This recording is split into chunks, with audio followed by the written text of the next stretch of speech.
Bhavin Shah of Sameeksha Capital is joining us right now on the show. Bhavin, thanks very much for taking out the time.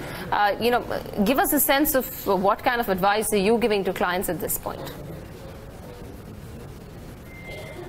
Well, the way we invest, we tend to look for bottom-up opportunities.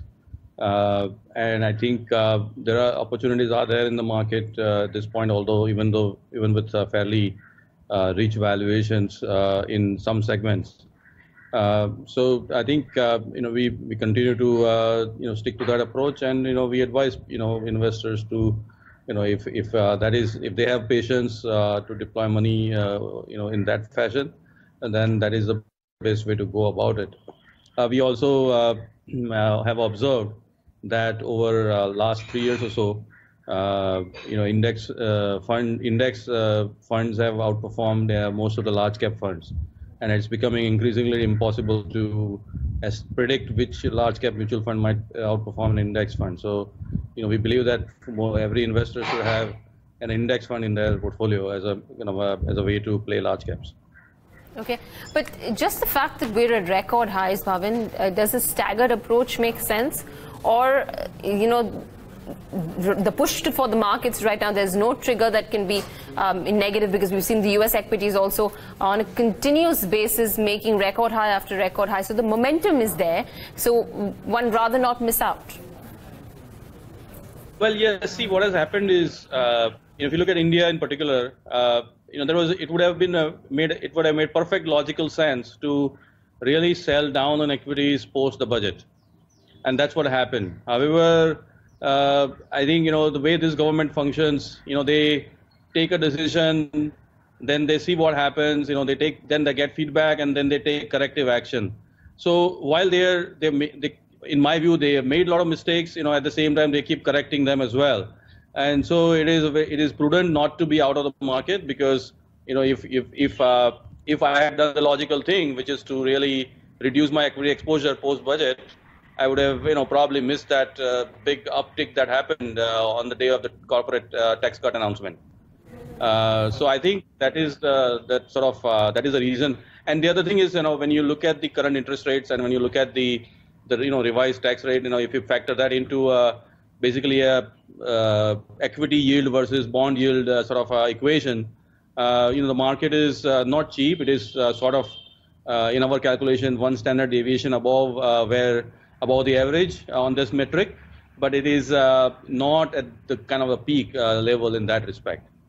And I think that is probably the same reason why US market also has has kind of been very strong, apart from obviously improvement in trade war issue. This very fact that the interest rates are very low, I think it keeps playing a big role in the market. Bhavin, Neeraj here, good afternoon. Where is it from amongst those well-performing pockets do you foresee an earnings momentum that could keep valuations elevated? We hear that for financials, there is skepticism about what can happen to some of the other pockets. Where is it within the spaces that you track where you see earnings momentum continuing for at least the next 2 years, if it's possible to predict that? Well, I have to really, think hard on that. But I think you are right about financials. I think we are also starting to see some momentum in the, healthcare, for example, in the hospital space, where I think the capital intensity has come off. Companies are starting to focus a bit more on profitability. So we are starting to see some of that operating leverage that particular type of companies have starting to kick in.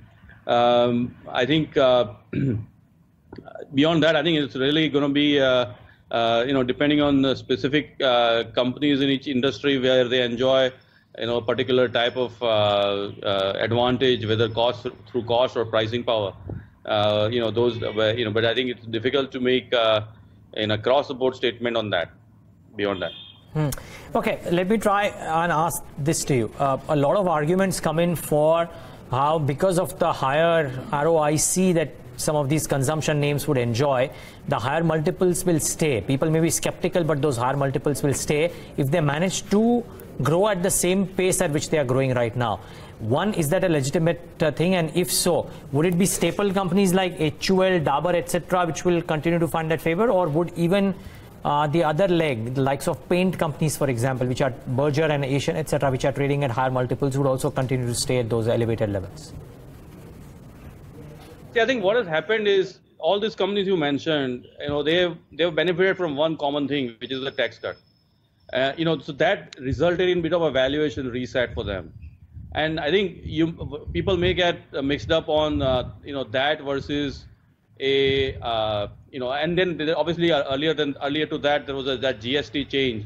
I mean the introduction of GST, which actually favored the companies that you mentioned. Now I think how long can tax cut is a one-off. I think that's kind of factored in by the market. GST benefit probably still continues sort of that market share shift towards the organized players.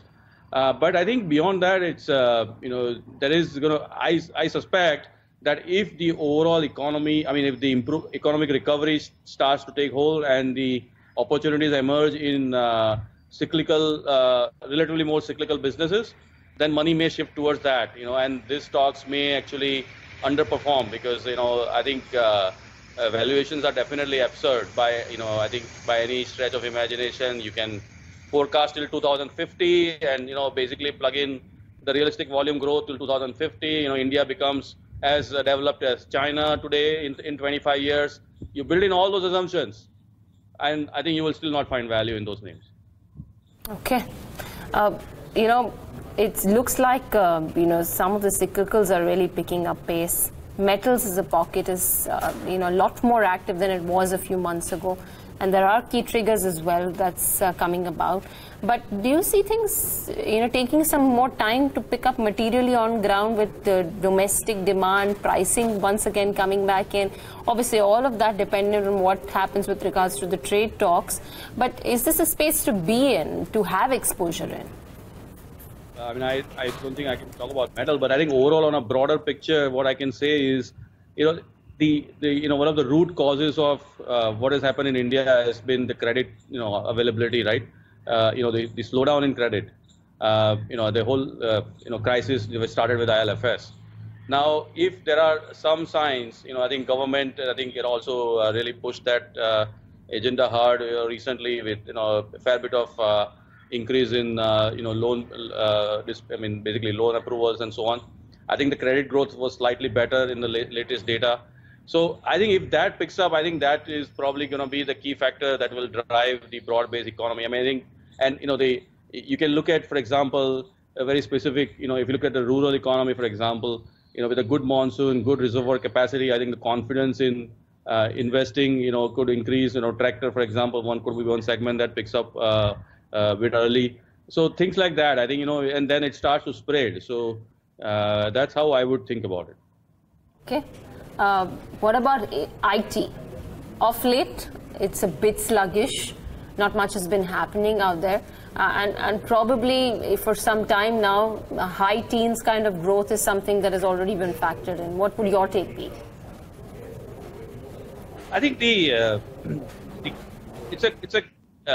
still a good sector to have some exposure to, especially, if it finds stocks that get beaten down for sort of very flimsy reasons, like what happened to Infosys.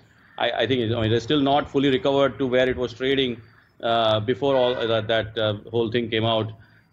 Similarly, there could be some other opportunities, for example, in names like Mindtree maybe. But so I think overall, the sector continues to have a fair bit of strong sort of factors helping it grow at probably less than 10%, I would say, not even high, low teens. But at the end of the day, there is very high dividend payout from many of these companies, and I think you still have 3-4% kind of dividend yields on these stocks, and then there is some bit of growth, mid to high single-digit growth. So it is a good, it is a good sector to have some exposure to in a portfolio. It may give 10-12% return perhaps on an ongoing basis, But I think there is a fair bit of confidence in terms of the fundamentals of those companies. One question, Bhavin, at least final question from my end. While we talk about a bunch of others, there is a sector which is hitherto to be neglected, but 2019 has seen it do well, and that is real estate. And a bunch of portfolio managers as well that we've spoken to in the recent past seem to suggest that with the advent of RERA, there might be a meaningful shift in the way in which some of the larger organized players stand to benefit.